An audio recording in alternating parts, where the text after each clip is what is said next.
Hey everybody, welcome to Drive Thru V628. Today we're going to take a look at Lost Cities Arrivals. This is a new game from Cosmos, designed by Reiner Knizia, who's done a whole bunch of games for Tigris and Euphrates, the original Lost Cities two-player card game, which this has a very loose sort of affiliation with.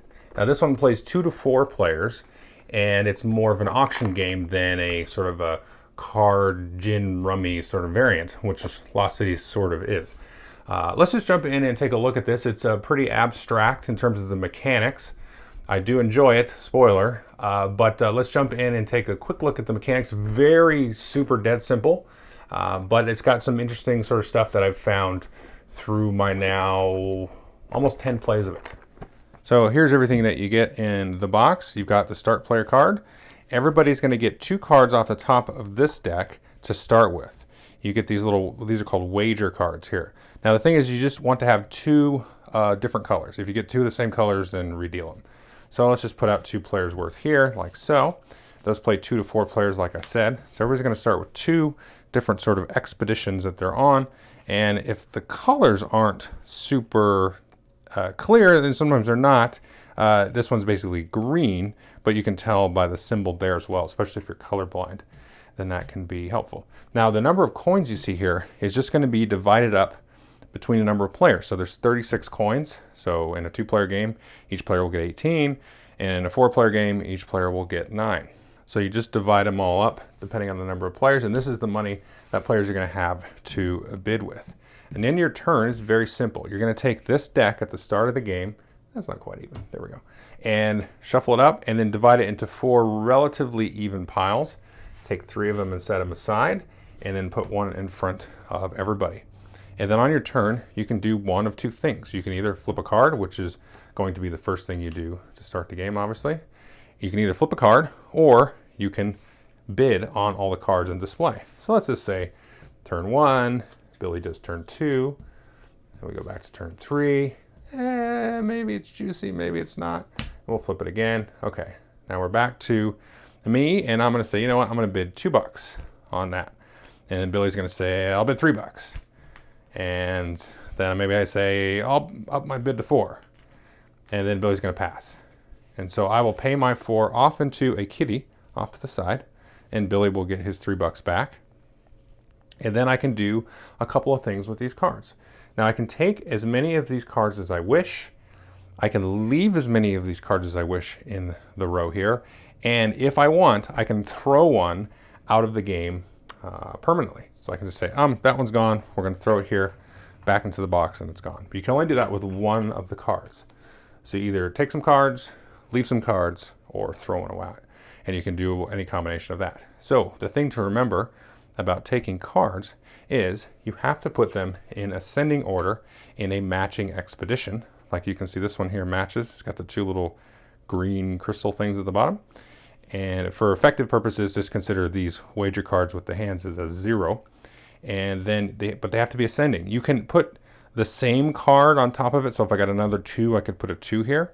But if I had got the cards in this order, this might be a little bit dumb to do this, but let's say I had taken this 7 earlier, then I can no longer put the 2 there, and I've effectively locked myself out of a lot of potential cards there. Now the cards number from, let's see, 1 to 10, and there are 2 of each of the cards 1 through 5, and then the cards that are 6 through 10, like this 7 here, there's only 1 of for each of these colors. Now you can see these have 2 little footprints on there, and then this lower card here has 1 footprint, and these are basically points that you're going to get at the end of the game.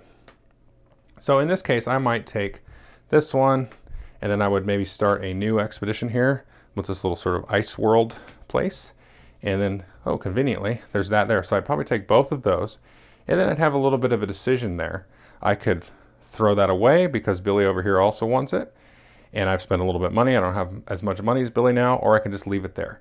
And then so whoever wins the auction, the player to their left, is then going to start their turn. He could then issue a bid, or he could flip a card, like so. So we can keep flipping until somebody bids. And you keep doing this until you run through one of these little quarter decks of cards. As soon as this last card comes out into the row, you're going to take all the money that was spent in bid and then divide that up evenly amongst all the players. It doesn't matter if you had still some money left over. You're just going to get an even split of what was paid in. And then you're going to work through all 4 decks. And then at the end of that last card of the last deck coming out into the game, you're then going to total your points. Now, how do points work? Well, basically, you're going to take each of these expeditions, and like I said, you can only start 1 of each expedition. You're going to add up the number of shoes or footprints in that expedition, and those are going to be your points. However, you're going to double, triple, or even quadruple that based on the number of wager cards. So in this case, this would be worth 2 points. But let's say I'm going to cheat a little bit and use some different colors like this. Then if these were all the right color, then this would be 1, 2, 3, 4, 5 times 2. That would be 10 points. If I had another expedition of that color, then that would go up to 15 points because it would be 5 times 3 and so on. Now the other little bonus you get, and I'm totally cheating with the colors here, is if you have 4 number cards, in addition to the points that you got and multiplied, you add a flat 8 points on top of that. So this would be 1, 2, 3, 4, 5, 6 times 2 is 12. And then since I have 4 number cards, I would add an additional 8. So that would be 20 points just for that one stack there, if they were all the same color. So you just go down the line, add up all the points. Any coins that you have left over at the end of the game will be worth 1 point each. Now you don't redistribute the wealth, as it were, after you go through that last card. Sorry for that comment. And so any coins that you paid in or lost in that last quarter of the games, and any coins that you kept, are worth a victory point. Now there's no tiebreaker, which is annoying, but I've talked to some people online about it and actually discussed it with my family when we played it the other night. I think the tiebreaker should be least different expeditions, because you're being more efficient, you're scoring more points with less exploration, less successful or more successful endeavors. Instead of going all over the place and finding nothing, you went to a couple places and found a lot of stuff. So I think that should be the tiebreaker, but that's not official. Anyway, so that's the general gist of how to play. Okay, so that was Lost Cities Rivals. So this is a weird one. I got a chance to play this at Gen Con, and I really liked it the first 2 times I played it. Then I played it a couple of times, like the next day or the next day after that, and I was like, that doesn't really feel that great. And then now I've had a chance to play it some more, being back from Gen Con, and I really like it. I liked it even more than I did the first time. So what is interesting about this game? So it's, first of all, 2 to 4 players. I haven't actually played it with 2 players, only with 3 and 4. So I don't know. I don't really want to play it with 2 players. So, whatever. If you want to try it with 2, it's an auction game, I don't know. It's probably okay. But play time, let's say half an hour once you get into the game. And then what game does it remind me of? Well, it reminds me of Ra and Medici. And the thing is, so it really reminds me of Ra, because you're either flipping a new tile, in this case a new card, or calling Ra and throwing an auction out there. That's it. Now the sort of stuff that you're collecting in the different sets and combos of things that you're trying to get is roughly simpler than Ra, because Ra you had like monuments and then the disaster tiles and the different worker tiles and all this different combos of things and the floods and all that. This is just you're trying to collect sets in an expedition. So it's arguably simpler, which is why I kind of was like, I started to kind of nosedive in my appreciation of the game. But then we had some really wacky, weird, fun things happen the last couple of times I played it. And the sort of the metagame started to really change. And since I was able to play it with my family, played it a few times, and then we kind of grinded out the other night and was like, let's play it again. And so you have these weird situations where you have the cards come out and you're like, okay, well, these kind of ice world cards are good for Billy. And I want the kind of the green foresty looking cards. Back and forth, and maybe we have some stuff in common. I don't really want Billy getting these. But then, let's say you get a bunch of high cards at the beginning, and you're like, well, I don't want those, because I don't want to cover up my card and not be able to buy anything new and just screw myself. So sometimes you get a huge pile of cards to bid on. So that's really cool. So you're like, well, I'm going to bid on this because it's got 1 card I want. I don't want the other 9, and nobody else does. So I throw in a buck. And then people are like, well, dang it.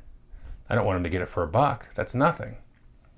Maybe it's it's a 2, or it's one of those handshake cards or something. Well, I don't know. So then the bidding just gets very staggered, and like it'll stagnate, but like it stagnates in a way that doesn't like make me go, well, this is boring. Nobody's bidding. It's like, how big is this pot gonna get?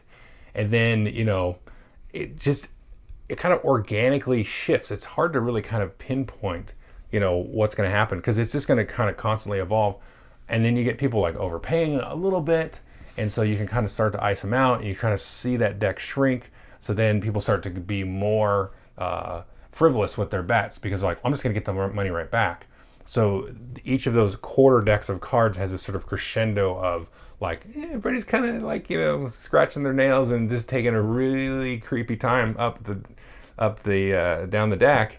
And then at the end, it's like, boom, $50, I'll spend whatever on this one card to get, and that kind of thing. And then you start getting into the card counting and stuff like, well, there's that 7. That's the only 7. And I'm going to throw that out. Haha, and I don't know. It's just super simple. But as we played it more and more and more, it's really fun. And it's basically straightforward, flip a card, auction, but there's just a lot of kind of fun and the surprise of the flip and really sort of grinding down the worth, because you're dealing in like single 1, 2, 3, 5 is like a huge bet maybe. I've seen people pay like 7 for something, but that's because everybody was kind of driving up the price for them to collect like all 5 cards. And that's the flip side of what the scenario I showed before. So anyway, it's a really cool game. I definitely recommend it. If you, I don't know, I would kind of say if you don't like auction games, then maybe give it a shot because it's quick. Yeah, it's just kind of, I don't know, man. It's just so simple. Like, that's really simple, but it's fun. Like, how is this fun? I'm flipping a card and I'm bidding on a card. I'm collecting numbers. But it's super fun, and I really highly recommend the game, actually. Give it a couple of plays, and I don't know, there's just something about it. I don't know if it's better or worse than Ra, Medici, or whatever, but it's good. It's definitely a good game. All right, that's it. Lost Cities Rivals.